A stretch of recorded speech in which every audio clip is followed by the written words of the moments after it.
please subscribe and don't forget to press the bell icon to get notified whenever we upload a new video.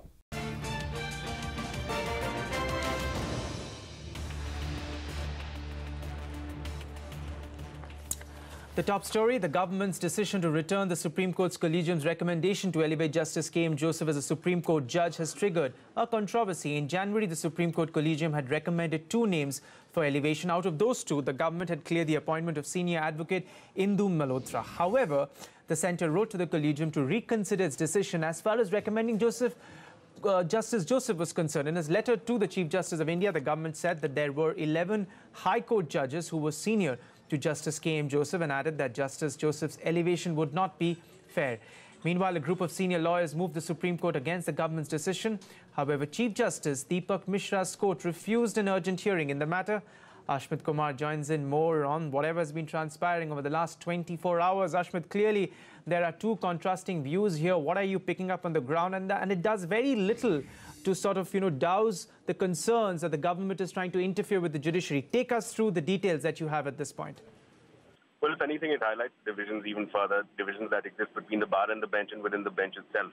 Having said that, there are 3 aspects that need to be kept in mind. First is the context. Let's keep in mind that in 2016, Justice K.M. Joseph was the very same judge who struck down the imposition of president's rule by the BJP in the state of Uttarakhand. So he hasn't found much favor with the government, at least that's what the buzz is.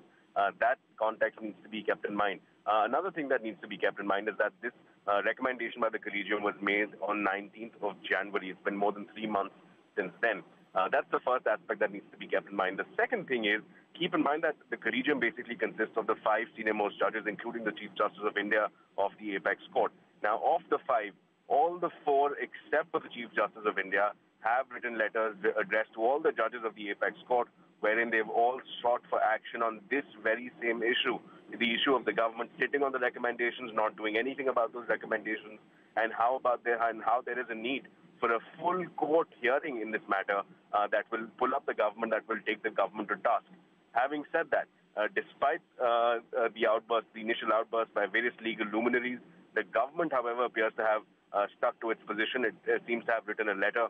We managed to access that letter to the Chief Justice of India, whereby they've defended that decision, saying that Justice K.M. Joseph was not the most senior, that there are enough and more judges from the state of Kerala. We don't need yet another one, that there are SC/ST communities which are not represented in the Apex Court. So on the back of all of these reasonings, the government making it very clear that Justice K.M. Joseph's file will be sent back to the collegium. Of course, one interesting development being that about 100-odd lawyers have moved the Apex Court on this very same issue.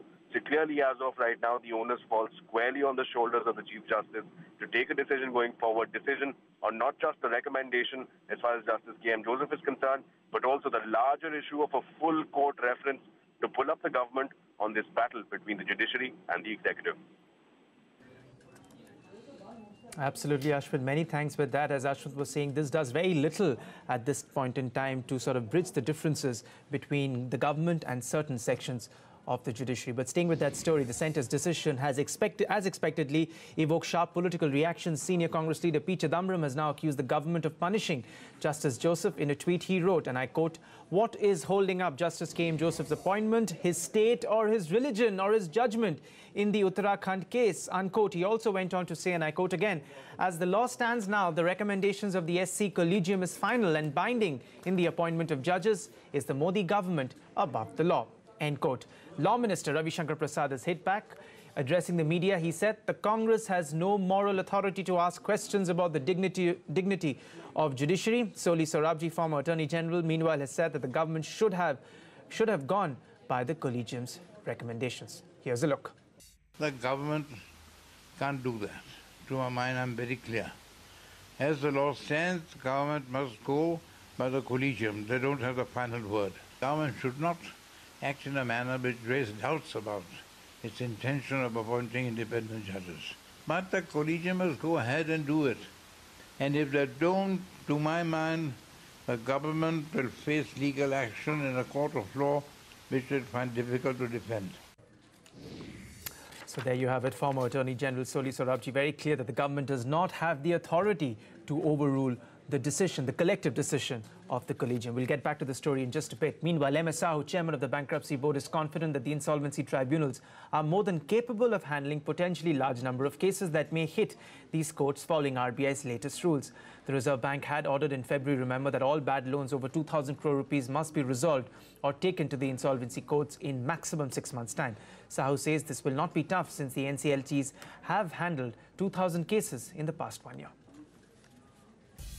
Chances are that on the clock started ticking on March 1st, and on September 1st, a bunch of cases will come. Now, already the previous 30 cases, only 3 have been registered. Do you think the NCLT system will be able to take this load? No, these are only addition by a number of 10, 20, 30, 50.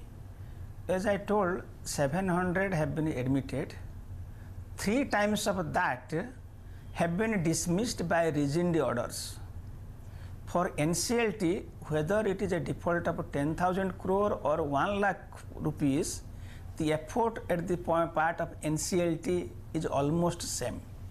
And particularly, as I told you, at the initial admission stage, things are very fairly streamlined. People do not find any, because matters are sorted out, what is a dispute, whether a dispute pre-existed, who is a financial creditor, who is an operational creditor, whether he has given a notice, all those have been sorted out now.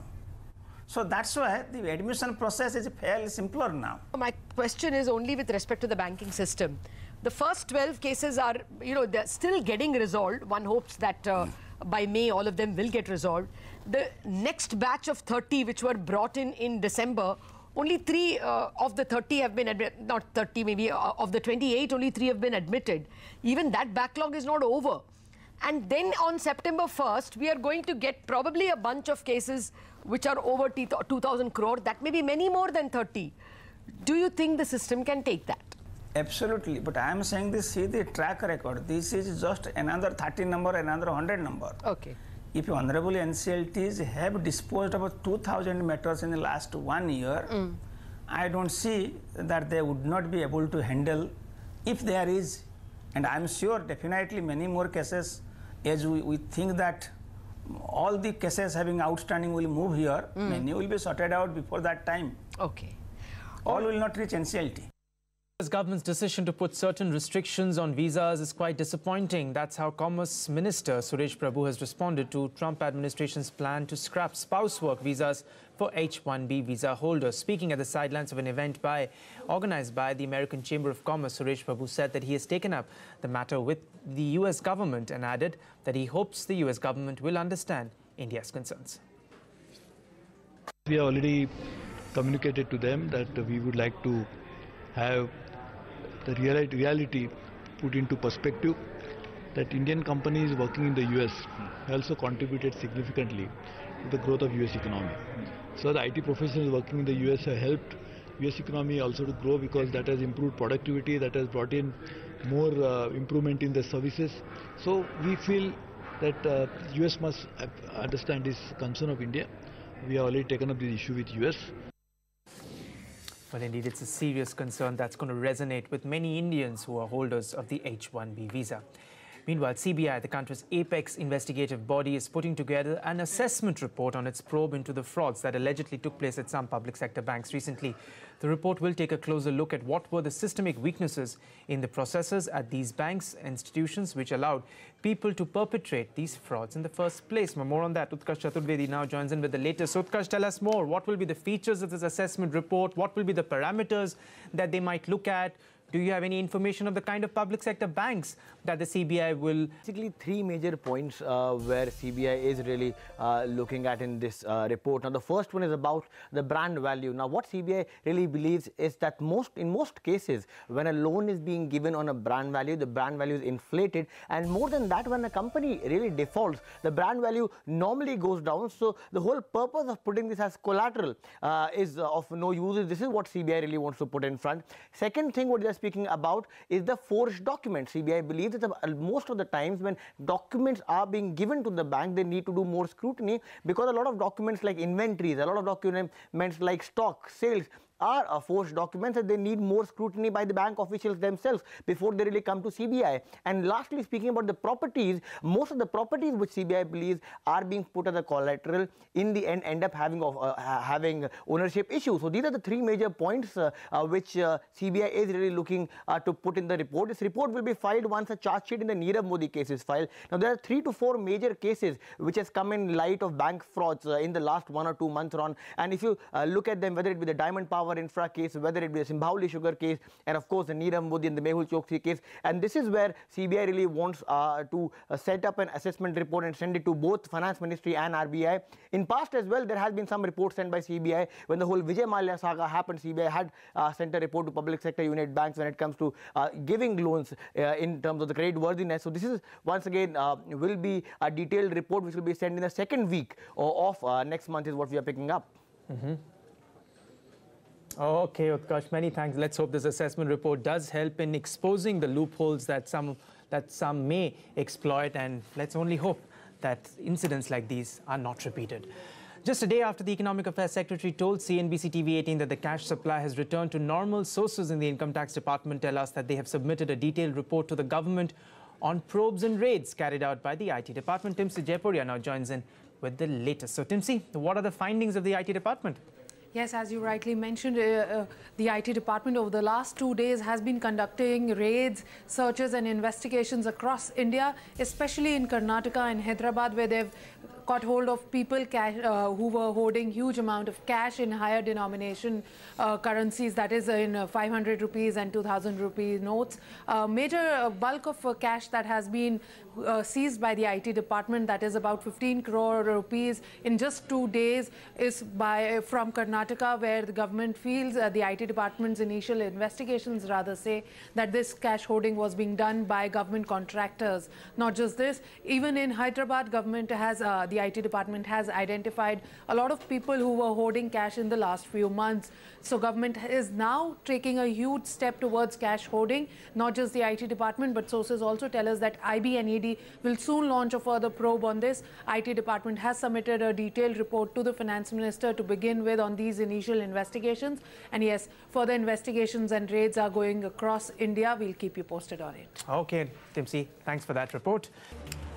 Well, on to some corporate stories now. Even as it enters the last lap, there is much more drama still left in the race for Fortis Healthcare. Sources say the Manipal TPG consortium is ready to relax the conditions for the bidding process after the Fortis board turned them onerous. However, Manipal will also retain the right to match the highest bid in the next 5 days. Nisha Poddar, who's been tracking that story for the past few weeks now, joins in with the latest. So Nisha, tell us, what is Manipal Healthcare saying now? After a scathing letter from Fortis Healthcare saying that the conditions that have been sought by Manipal TPG are going to be extremely restrictive in carrying out a free, fair and a competitive bid process for Fortis Healthcare, well, sources with direct knowledge share with us that TPG Manipal are ready to climb down on one important condition that they had put, that is to take their offer to the shareholders in case the board decides on any other offer, and there could be a contest in front of the shareholders for their vote between Manipal and the board decided offer. So they've decided to really not go ahead with that particular condition, but do retain their right to match the highest bid in 5 working days. Now, Manipal TPG, as sources do indicate, had come up with this particular condition, which they are now looking to waive only before the independent committee was set up. Now, with an advisory committee really giving an advice on their opinion and helping out the board in choosing the best buyer, they would rather leave it to the advisory committee and the board to take the final decision. So hopefully with this, the entire process would be a little more smoother. Just to put it in context, because Manipal TPG as well as Fortis Healthcare had gotten into a transaction which got called off, there are special rights with Manipal TPG over the others in the absence of a break fee in that transaction. Well, it's hard to keep a track, Nisha, of all the twists and turns in this case of buyout of Fortis, but you've been on top of that story. Thanks very much. On to an exclusive now. We learned from sources that the Lodha Group is planning to file a 5,000 crore rupee IPO this week itself. The group's IPO will consist of fresh issues and an offer for sale. Lead bankers for the company include Kotak, CLSA, JM Financial and Morgan Stanley. Remember, the company's debt currently stands at over 16,000 crore rupees, so we need to wait and watch how that IPO turns out. The big newsmaker now from the e-commerce space. Walmart will soon be finalizing a more than $12 billion deal for India's e-commerce major Flipkart. The announcement is expected shortly. What does this really mean for India's e-commerce industry? We spoke with Anand Narayanan of Misra and Rahul Khanna of Trifecta Capital to understand what they make of this big e-commerce investment in India. Have a look. I think Flipkart as a group is in a very interesting place overall. I think they're market leaders in many, many categories. I think Sachin, Bini, Kalyan have all spoken about it. So I believe that having access to long-term capital is always a good thing. I think the e-commerce industry is at its infancy in India today, even though you see still so much of it. I think online penetration is still about 3%, 4%.